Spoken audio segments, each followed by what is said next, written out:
السلام عليكم ورحمة الله وبركاته. معاكم أحمد عثمان وحلقة جديدة من حلقات قناتكم وبرنامجكم ملعب عثمان وفانتسي الدوري الإنجليزي. في البداية نبدأ بأفضل شيء وهو الصلاة على النبي، ونقول اللهم صل وسلم وزد وبارك على أشرف خلق سيدنا محمد وعلى آله وصحبه وسلم تسليما كثيرا. حلقة النهاردة إن شاء الله هي حلقة نصايح الجولة رقم 9، وخلاص بقى اشتقنا خلاص لعودة البريمير ليج، يعني الحمد لله بعد توقف طويل دام تقريبا لمدة أسبوعين. ده كتير جدا غياب على بطولة الدوري الإنجليزي ومتعته بغض النظر عن الفانتسي بقى، لا متعة مشاهدة المباريات والفرجة على المباريات الخاصة بالبريمير ليج حاجة يعني ملهاش مثيل على مستوى الدوريات الأوروبية بشكل عام يعني.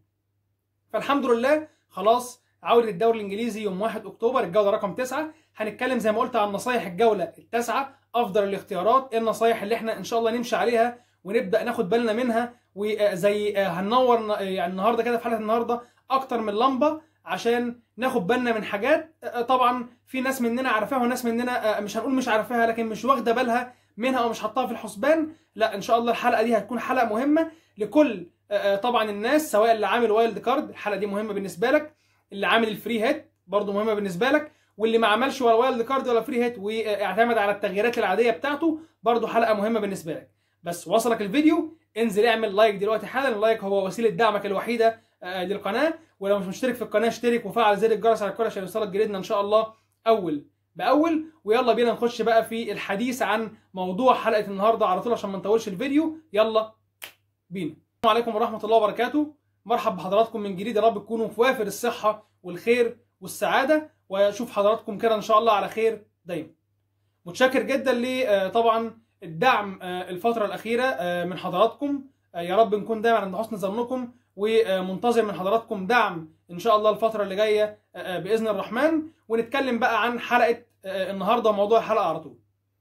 اول نصيحه هقولها بالنسبه للجوله رقم 9 والاختيارات بتاعتنا، بلاش الدبل ديفنس.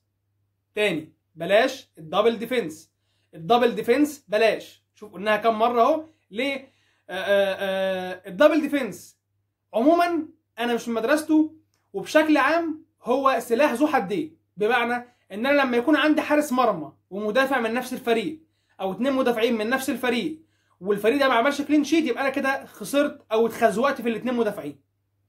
ولو ربنا كرم ودي بتكون يعني عايزه واحد بقى حظه كده من السماء ضربت وخد الكلين شيت، بياخد الكلين شيت لل2. فانا خليني في المضمون اجيب اقصى حاجه مدافع من كل فريق، بحيث ان انا لو المدافع ده او الفرقه دي ما عملتش كلين شيت يبقى انا ما خسرتش طبعا كل محاولاتي او كل احتمالاتي للحصول على الكلين شيت من المدافعين. اكتر كلين شيت او اكتر عفوا دبل ديفنس انا واجهته وشفته في خلال فتره التوقف الدولي اللي احنا فيها والاستعداد للجوله التاسعه هو دبل ديفنس فريق نيوكاسل، الحارس بوب مع تريبيه او تريبيه مع شار. الكلام ده من وجهه نظري غلط. ليه غلط؟ زي ما قلت سلاح ذو حدين. فمن وجهه نظري عندك بوب، استغنى عن تريبيه او مش استغنى عنه، ما تلعبوش معاك المباراه اللي جايه. وعندك عايز تلعب بتريبيه ما تلعبش ببوب، وانا ارشح لو هفاضل بين الاثنين طبعا تريبيه يلعب، لان تريبيه فايق، تريبيه يعني جيد جدا في اخر مبارياته مع نيوكاسل، كمان يعني بيعمل اسيست ويعني ليه تواجد هجومي مع الفريق في الخط الامامي، فوجوده مهم بنسبه كبيره. ده بالنسبه للدبل ديفنس. ما تعملش دبل ديفنس من اي فريق، حتى لو السيتي او ليفربول او ارسنال او غيره، ما تعملش دبل ديفنس. دي كده اول نقطه حبيت اتكلم معاكم فيها بخصوص نصايح الجوله رقم 9. تاني حاجه لازم تبدا تقلل من عدد لاعبي ارسنال والسيتي. زي ما احنا عارفين وزي ما قلنا ارسنال والسيتي بلانك في الجوله رقم 12 عشان ماتشهم يتاجل مع بعض. احنا 70% مننا تقريبا بيمتلك 5 أو 6 لاعبين في تشكيلته الاساسيه، ال 15 لعيب بتوعه من ارسنال ومن السيتي. فما تسيبش نفسك للجوله ال 12 وتيجي تحط ايدك على خدك انا عندي 6 لاعبين، طب هعمل تغييرات بالسالب او اضيع وايلد كارد او اضيع فري هيت. لا، من دلوقتي ابدا ظبط تشكيلتك. اقصى حاجه يكون عندك 4 لاعبين من ارسنال ومن السيتي في الجوله رقم 9، ومع الجوله رقم 10 مشي لعيب، والجوله 11 مثلا مشي لعيب، يبقى عندك 2 لعيبه او 3 لعيبه بالكتير قوي بحيث انك في الجوله ال 12 تحطهم دكه وما نستغناش عنهم، وهم في الغالب هيكون هالاند مثلا مع كانسيلو من السيتي، وممكن من ارسنال خيسوس بقى، ساليبا، مارتينيلي، ساكا، زي ما يكون عندك. يبقى ده كده بالنسبه للبلانك بتاع ارسنال والسيتي في الجوله ال 12، وازاي نبدا نتخلص او نبدا نقلل اللاعبين بتوعهم تدريجيا عشان ما نقعش في مأزق في الجوله ال 12 ونحط ايدينا على خدنا ونقول يا ريتنا كنا طبعا بصينا للقصه دي وفوقنا لها من بدري. لسه معاك فرصه في الجوله التاسعه والجوله العاشره والجوله ال 11 كمان. النقطه رقم 3، لازم يكون عندي تنوع في الفريق بتاعي وفي السكواد بتاعي بين كل الفرق، لان زي ما احنا عارفين الجوله التاسعه على وجه الخصوص تقريبا كل الفرق الكبيره هتلاعب بعض. بتتكلم زي ما قلنا في ارسنال مع توتنهام واليونايتد مع السيتي، ويعني في ماتشات كبيره طبعا الفرق الكبيره هتقابل بعض، ليفربول معاها برايتون وهكذا. فيعني لازم يكون عندك تنوع وعندك كده يعني بتنوع بين اللاعبين بتوعك والفرق اللي بتختار منهم بشكل كبير، عشان كمان تقدر ان انت توازن في خطتك وفي ميزانيتك ويكون عندك يعني مرونة في الفريق بتاعك بشكل كبير. وهنتكلم طبعا عن اهم اللاعبين وتنوع ازاي في تشكيلتك باذن الله ابتداء من الجولة رقم 9 اللي هتبدا ان شاء الله يوم 1 اكتوبر. بالنسبة لاهم الفرق او الفرق اللي تبص للاعبتهم، يعني تبص عليهم كده بعين ونص بالبلدي، عندك نيوكاسل، وعندنا ليستر سيتي، وعندنا فولم، وعندنا كريستال بالاس. دول الاربع فرق اللي جدولهم يعني نسبيا معقول او في المتناول. باقي الفرق حتى الفرق الكبيره جدولها مش سهل، يعني ليفربول عنده ماتشين مش سهلين، عنده توتنهام وعنده مثلا اليونايتد، السيتي عفوا، اليونايتد عنده السيتي، توتنهام عنده برضه ماتشين مش سهلين، عنده ليفربول وعنده ارسنال معاه ماتشين مش سهلين. فتيجي تبص ان القصه لا، ما بقاش القصه الاعتماد كليا هيكون على الفرق الاربع او الخمس فرق الكبار ونغفل الفرق الثانيه، خصوصا ان في فرق عندها ماتشات كويسه زي طبعا الاربعه اللي احنا قلناهم، فولم، كريستال بالاس، ونيوكاسل، وكمان فريق ليستر سيتي. نبدا نبص على بعض اللاعبين منهم وهنرشح لكم افضل اللاعبين من الفرق دي. بالنسبه لاخر حاجه ليفربول، هل ليفربول هيستمر على السوق اللي كان بيقدمه طبعا قبل التوقف الدولي؟ ما اعتقدش. ليه؟ بدأت الإصابات ترجع، بدأ طبعا لاعب زي الكانتارا اللي كان يعني عامل مشكلة كبيرة في خط نص فريق ليفربول خلاص قادر ان هو يلعب المباريات بشكل عادي. كمان هندرسون رجع، مع طبعا عودة نونيز اللي كان موقوف كده بعد الطرد اللي خده في ماتش طبعا كريستال بالاس. لعب بعدها ماتشين ولكن كان لسه مش في فورمة المباريات بعد الإيقاف ل3 مباريات. كمان يعني صلاح ومشاركته الأخيرة مع منتخب مصر في التوقف الدولي وإحرازه هدفين في مباراته مع منتخب مصر، ولويس دياز وهكذا. فالفرقه ما اعتقدش انها يعني هتستمر على الاداء السيء اللي بتقدمه، خصوصا ان طبعا كان في فتره توقف كويسه، وكلوب اكيد حط ايده على المشاكل وبدا يعالجها عشان ان شاء الله يبدا بقى يرجع ليفربول اللي احنا عارفينه ويبدا يفوق كده ويبدا تاني يخش في المنطقه بتاعته اللي احنا متعودين عليها ليه بقاله طبعا اكتر من 3-4 سنين، وهي مقدمه جدول ترتيب البريمير ليج. فليفربول يعني برضه ماتشاته نوعا ما هنقول متوسطه، معاه ماتش مع توتنهام ومعاه ماتش مع السيتي، دول طبعا مش الماتش الجاي معاه برايتون، ولكن فيما بعد احنا بنتكلم على مستوى ال4 جولات اللي جايين بشكل عام. فليفربول يعني ما تكترش عن اقصى حاجه 2 لعيبه، اقصى حاجه يوم ما تكتر. لو عايز حد في الدفاع هتروح للعيب بريميوم زي طبعا ارنولد، وعندك بقى في نص الملعب والهجوم الاختيارات كتير، عندك صلاح لو عايز حد بريميوم، عندك لويس دياز، عندك جوتا، عندك داروين نونيز، فالاختيارات كتير. ده بالنسبه لليفربول، وده كده بالنسبه لبعض النصايح اللي احنا حابين نقولها لحضراتكم عشان نبقى منورين كده طبعا كل الكشافات قدامنا عشان نبقى شايفين الطريق قدامنا عامل ازاي. طيب مش هنتكلم بقى في الجوله التاسعه عن افضل تشكيل للجوله التاسعه وهكذا ونحصر القصه بين 11 لاعب بس، لا، احنا هنمسك كل مركز هنقول فيه على اهم اللاعبين واكتر اللاعبين اللي نرشحهم يكونوا او تبص عليهم بعينك في الجوله رقم 9 والجولات اللي جايه بشكل عام. حراسه المرمى هنتكلم على بوب ورايا حارسي نيوكاسل وبرنتفورد، هما افضل 2 حراس في الدوري الانجليزي، اكتر 2 حراس عاملين تصديات ب 30 تصدي لكل حارس، كمان جايبين معدل نقاط محترم. بوب قلنا هتبقى مشكلته الوحيده معاك لو انت هتلعب بوب مع تريبيه بشكل عام، طبعا دي فيها ريسك كبير عشان الدبل ديفنس، لكن رايا حارس كويس. ده كده بالنسبه للاثنين حراس دول. ما تروحش الحارس قيمته عاليه زي ايدرسون او اليسون، لان الكلين شيت ما بقاش مضمون زي ما احنا شايفين. فلا، انا ممكن اجيب حارس ب4.5 او 5 يعني بحد اقصى، واوفر الباقي وادعم بيه مكان تاني عندي في الفرقه، سواء في خط النص او في مركز الهجوم. عندنا كمان جوايتا حارس فريق كريستال بالاس. كريستال بالاس جدوله كويس، ما عملش غير كلين شيت واحد في الدوري لحد دلوقتي، ولكن عندهم 3 مباريات من ال4 اللي جايين على ملعبهم وجدولهم كويس، فممكن تبص له. جوايتا برضو حارس من الحراس الكويسين واختيار مميز للفتره اللي جايه.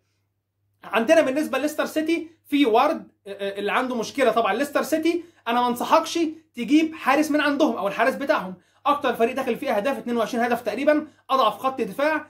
وارد تقريبا اللي بيقول له سلام عليكم بيسجل فيه جول، فالقصه يعني هتبقى صعبه، ولكن انا بعرض عليك برضو كل الاختيارات وكل البدائل عشان تبقى كل حاجه واضحه قدامك. عندك وارد وعندك الحارس البديل بتاعه ايفرسون، لسه ما نعرفش مين فيهم هيلعب، هل وارد هيكمل ولا هل ايفرسون هياخد فرصه مع بدايه المباريات اللي جايه بعد التوقف الدولي. ده هنفهمه وهنعرفه طبعا مع المؤتمر الصحفي بتاع مدرب فريق ليستر سيتي قبل طبعا المباراه. ده كده بالنسبه لحراسه المرمى. ممكن تدخل هندرسون معاك في الاختيارات، ممكن حارس برايتون سانشيز، ولكن اللي انا اتكلمت عليهم وعقبت عليهم هم افضل الخيارات في الجولات اللي جايه ان شاء الله لحراسه المرمى.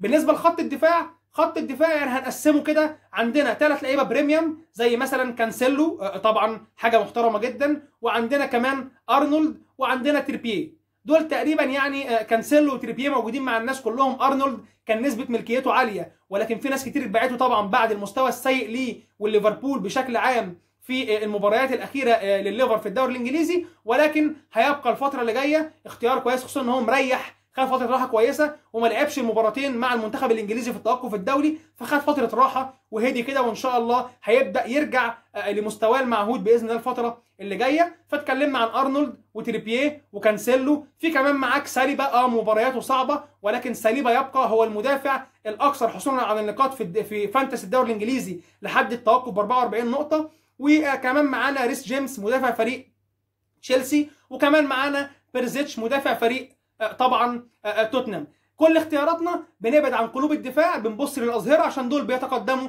ممكن يصوبوا، بيلعبوا كرات ثابته، بيلعبوا عرضيات، ممكن يحرز اهداف، يعني دول بيكونوا اختياراتهم افضل من قلوب الدفاع زي ما احنا عارفين. لو عايز تنزل بالميزانيه شويه وتروح لحد ب4.5 وفي الرينج ده اقل من 4.5، عندك نيكو ويليامز مدافع فريق نوتنجهام فورست، وعندك دالوت مدافع فريق مانشستر يونايتد. دي كده افضل العناصر على مستوى خط الدفاع للفتره اللي جايه.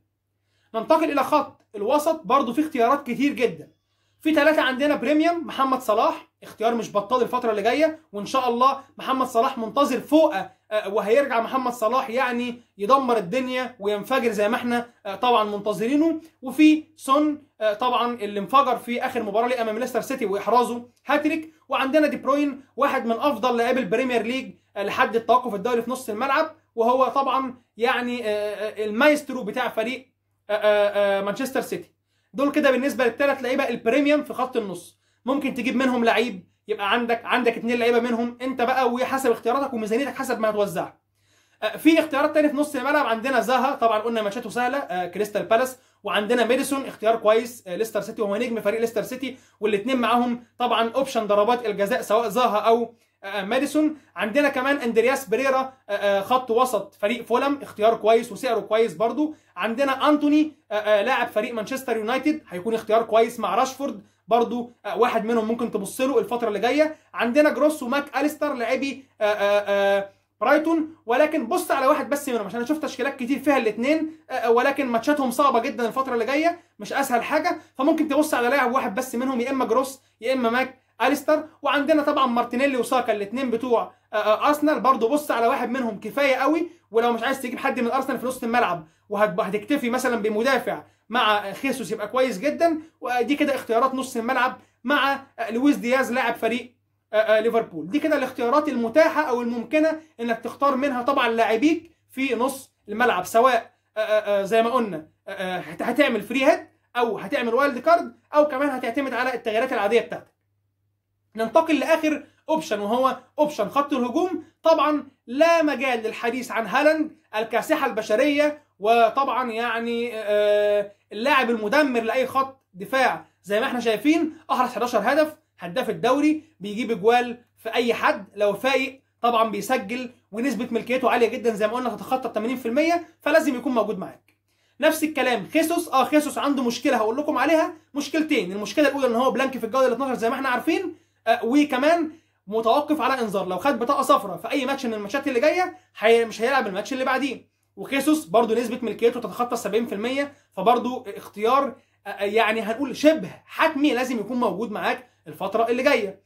في اختيارات اقل في الفئه السعريه زي متروفيتش، اختيار كويس جدا، مبارياته برضو كويسه نسبيا. عندنا ايفان توني، عندنا كمان في المكان ده واتكنز مهاجم فريق استون فيلا. فدي كده، وهاري كين طبعا عشان ما ننساش برضو اختيار جيد جدا ومميز جدا، واحد من اهم وافضل لاعبي الدوري الانجليزي لحد دلوقتي. فدي كده اختيارات خط الهجوم. وكده اتكلمنا عن يعني كل حاجه متعلقه بطبعا استعدادنا للجوله رقم 9 باذن الله فيما هو قادم. كده انا خلصت حلقه النهارده. اتمنى تدعموني بلايك للفيديو دوت لو عجبكم، وسبسكرايب ولسه ما اشتركش في القناه، وفعل زر الجرس على الكل. اشوفكم ان شاء الله في حلقات وجولات جايه كتير ان شاء الله باذن الله. هنبدا نجهز قبل الديدلاين بتاع الجوله التاسعه مجموعه تشكيلات كده للوايلد كارد باذن الله، وننزلها لكم عشان اللي ينفع الوايلد كارد يبدا يبص عليها باذن الرحمن. اشوفكم في حلقات وجولات جايه كتير. سلام.